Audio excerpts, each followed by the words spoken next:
industri, ya, bahwasanya akuntansi itu tidak selamanya bisa memberikan inovasi, ya, atau juga memberikan nilai tambah, terutama dalam hal kegiatan pembukuannya, di mana proses pencatatan baik itu laba atau juga rugi dalam hal ini itu hampir sama gitu ya dengan beberapa kurun waktu yang lalu, ya. Nah, jadi hampir sama dengan 500 tahun yang lalu. Nah, dan dalam hal ini kondisi akuntansi yang demikian, maka peranannya bisa digantikan, ya. Artinya selama 500 tahun itu tidak ada berubah, tidak ada pergantian hal-hal itu saja, maka akuntansi itu merupakan suatu hal yang bisa digantikan oleh robot. Karena tadi sifat hukum robot itu adalah bisa melakukan pekerjaan yang dilakukan secara berulang-ulang, gitu ya. Nah, jadi di situ robot itulah yang namanya artificial intelligence, ya, kecerdasan buatannya. Jadi kecerdasan buatan itu memberikan sisi positifnya adalah bisa mereduksi cost, ya, dan juga bisa mereduksi waktu sehingga ya, meningkatnya produktivitas dan juga meningkatnya keakuratan. Dan sisi positif lainnya bahwasanya artificial intelligence itu bisa menggantikan pekerjaan apa yang disebut dengan pekerjaan prosedur administratif, ya. Jadi bisa menggantikan pekerjaan yang sifatnya administratif dan juga akuntansi itu sebagai suatu dasar historis yang melakukan perubahan dan mendapatkan banyak benefit antara artificial intelligence itu sendiri, ya, sehingga artificial intelligence itu sendiri bisa menggantikan kedudukan yang sifatnya dilakukan berulang-ulang atau juga administratif prosedur, ya. Salah satu hal yang mendasar, ya, benefit dari artificial intelligence itu di dalam ilmu akuntansi, ya, itu adalah bisa menghandle, ya, bisa menghandle dan bisa memproses data, ya. Jadi kalau dulu data katanya sangat tergantung pada akuntan, ya. Nah, jadi dalam hal ini digarisbawahi data handling and data processing itu bisa digantikan oleh robot tadi, ya, atau digantikan oleh yang namanya artificial intelligence, ya, kecerdasan buatan, ya. Dan setiap laporan pajak, ya, itu will have data, ya, ada data yang bisa digaransi level keakuratannya dan dapat juga dapat disajikan secara cepat dan juga secara andal. Dan di masa yang akan datang berikutnya, ya, bahwasanya akan ada pengakuan bahwasanya kategorisasi data dari berbagai sumber data yang ada, terutama oleh kepala bagian pembukuan itu bisa digerakkan sepenuhnya oleh yang namanya artificial intelligence. Nah, jadi artificial intelligence di sini bisa melakukan secara krusial, ya, tugas-tugas yang sifatnya absolut, ya, dan juga tugas-tugas yang secara konvensional dilakukan oleh akuntan. Nah, jadi kedudukan akuntan itu ke depan, ya, atau juga pada saat ini banyak dilakukan oleh yang namanya artificial intelligence. Nah, bentuknya seperti apa? Nah, bentuknya seperti pemrosesan hutang, ya, pemrosesan piutang, gitu ya. Nah, itu semuanya dilakukan oleh yang namanya artificial intelligence, ya. Nah, jadi dalam hal ini bisa ikut mendukung, ya, bisa mendukung terkait dengan aspek biaya, ya, pada proses bisnis, ya. Nah, jadi disebut dengan artificial intelligence itu nama lainnya adalah robot tadi, gitu ya. Dan robot itu bahasa istilahnya disebut dengan robotic process automatization, gitu ya. Jadi proses otomatisasi yang sudah dilakukan oleh robot, ya. Jadi suatu aplikasi teknologi di mana pegawai di dalam perusahaan mengkonfigurasi, ya, perangkat lunak komputernya atau juga robot, ya, yang melakukan penangkapan dan juga menginterpretasi data serta memproses transaksi, kemudian juga memanipulasi atau juga merespon atau juga mengkomunikasikan pada sistem digital, ya. Jadi RPE di sini ya sifatnya adalah apa ya, robotic process automation itu dia membaca kode komputer, ya. Kemudian juga menggantikan pekerjaan manusia yang dilakukan secara berulang-ulang, performing repetitive role based task, ya. Itu juga sebagai cross fungsional, ya, Artinya robotik di sini sebagai suatu fungsi di berbagai bidang, ya, cross fungsional. Dan robotik di sini bukanlah sebagai apa ya, Autobot, ya. Beda ya antara Autobot. Kalau dia Autobot itu dia jalan terus, ya kan, jalan terus, ya, talking about Autobots, gitu ya. Jadi ini yang memang banyak diterapkan pada saat ini, gitu ya. Makanya banyak SMS masuk, gitu, banyak WA masuk, itu semuanya tawaran-tawaran apapun, gitu ya, itu adalah Autobots, gitu ya.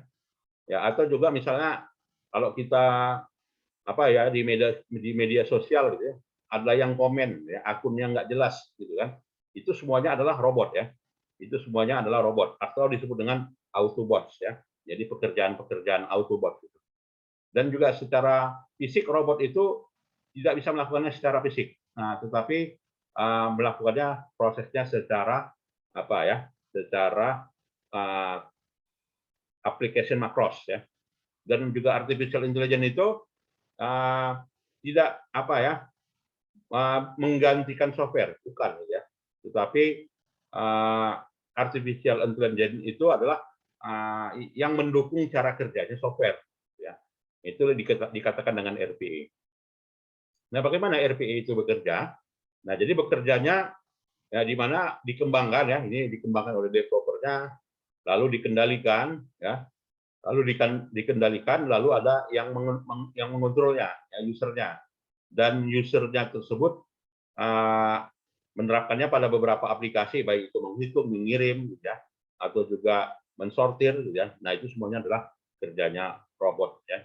Jadi memang penggeraknya manusia, ya, proses developernya atau juga usernya manusia, tapi yang mengerjakannya adalah para robot, ya. Nah, inilah kita lihat beberapa area-area yang dikerjakan oleh robot ke depannya. Apa itu? Payroll administration. Nah, jadi bagian gaji nggak bisa lagi dilakukan apa ya, nggak kalau dulu bendahara katanya kan. Nah, ke depan robot udah, ya. Robot itu artinya payroll administration itu semuanya sudah dilakukan oleh sistem, ya. Yang namanya artificial intelligence. Kemudian juga benefit enrollment, ya, menghitung aspek benefit. Kemudian juga menghitung manajemen data karyawan, ya. Kemudian juga manajemen klaim, ya. Kemudian men-tracking aplikasi, ya, atau juga mengecek secara rutin query manajemen. Nah, ini kalau apa ya, bagaimana secara rutin query manajemen itu, ya, makanya ada sekarang aplikasi digital, ya kan, pinjam duit digital, ya. Nah, itu semuanya menunjukkan, ya, bahwasanya payroll administration dan juga penagihannya dilakukan oleh robot, ya. Nah, begitu juga keputusannya di accepted atau tidak accepted, ya, itu robot, ya. Dan juga bagian akuntansi, ya, bagian piutang, ya, dan juga bagian pengadaan itu robot bisa ke depannya yang melaksanakannya. Nah, ini memang sekarang memang belum terasa, ya, tapi udah mulai, ya. Nah, ini ke depannya. Dan beberapa fungsi area yang punya manfaat, ya, artinya bermanfaat atas penerapan RPA itu, ya, terutama dalam manajemen order, ya, manajemen penagihan, kemudian juga manajemen pemungutan, ya, dan juga pelaporan.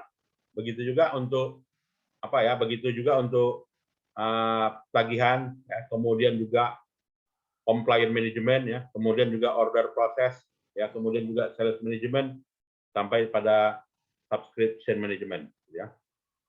Nah, bagaimana penyajiannya? Ya, penyajiannya di sini artificial intelligence inilah suatu hal yang memiliki hal yang menarik, ya, bagi akuntan dalam database, ya, dan dalam IT, ya. Artinya apa? Akuntan itu haruslah punya kemampuan IT, ya, yaitu kemampuan artificial intelligence, ya, IT skill-nya sebagai suatu spesialisasi, ya, atas pekerjaannya, dan juga banyak apa ya, memberikan pembelajaran, ya. Dan suatu hal yang solid dalam hal ini itu adalah bagaimana teknologi baru, gitu ya, itu bisa dapat diterapkan atau juga dapat meningkat seiring dengan penggunaan artificial intelligence itu sendiri dalam berbagai bidang atau juga berbagai area ya.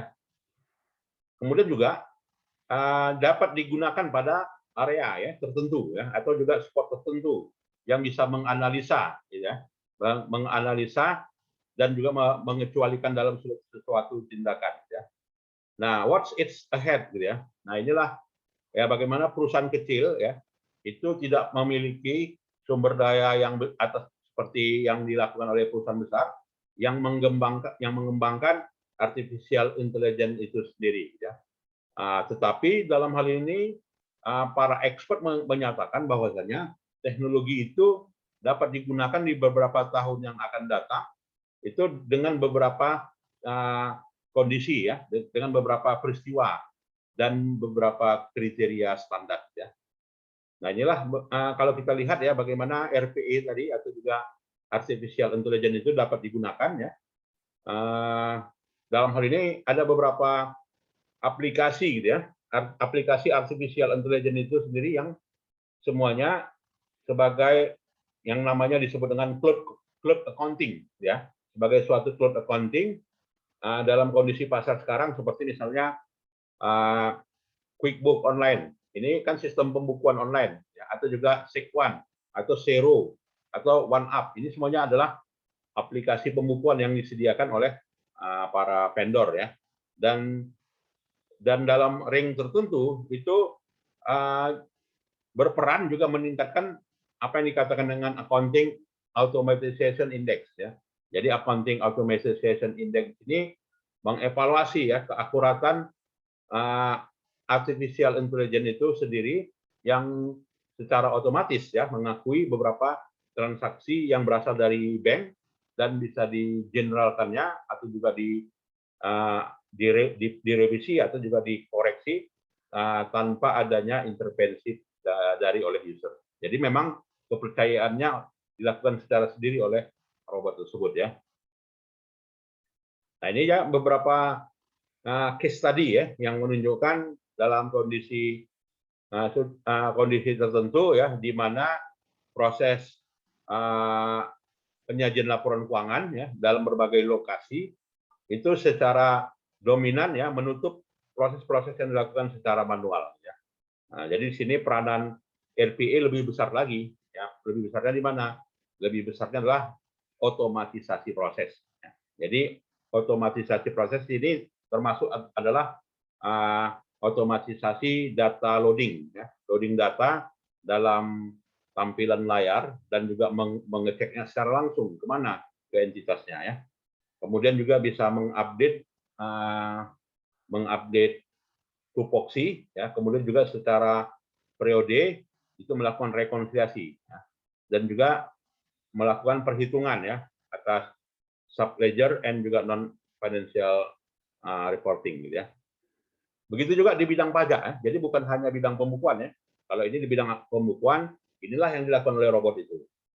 Ya, jadi dia udah bisa mengerjakan Excel, menyajikan data keuangan ya itu kan. Nah, kalau di pajak bagaimana? Ya kalau di pajak secara manual ya RPA juga dapat mengeksekusi ya aktivitas yang berhubungan secara langsung maupun juga tidak langsung dengan pajak. Nah, jadi kedepannya ya bahwasanya sistem perpajakan itu juga sudah mengarah pada otomatisasi ya. Jadi pegawai kantor pajak yang begitu besar ya kedepannya itu banyak nantinya menggunakan RPA ya, robotic automation itu ya. Jadi apa saja itu? Melakukan rekonsiliasi ya transaksi antar internal perusahaan, mereview perkiraan secara konsisten, kemudian juga menganalisa yang dibebankan ya, kemudian juga menghitung pajak pengembalian, kemudian juga mengotomatisasi laporan pajak ya sampai pada mensubmit return pajak ya atau juga pajak apa ya retur pajak ya dan juga yang berhubungan dengan pembayaran lainnya. Inilah yang perlu kita lihat ya bagaimana kedudukan ya peranan dari robotik tadi ya sebagai bentuk artificial intelligence ya di mana menggunakan basis dari database ya. Nah, itulah yang terkait yang dalam hal ini kita hubungkan ya materi kita dengan aspek salah satunya adalah aspek database dengan robot ya, dengan artificial intelligence. Silakan kalau ada yang mau kita diskusikan dari kalian. Ya kan? Ada? Baiklah, kalau nggak ada, saya kira itu saja ya perkuliahan kita sore hari ini ya. Dan apa ya, kita lanjutkan di minggu depannya ya. Pak, boleh absen dulu, Pak? Ya, boleh. Sebentar ya, Pak. Ya.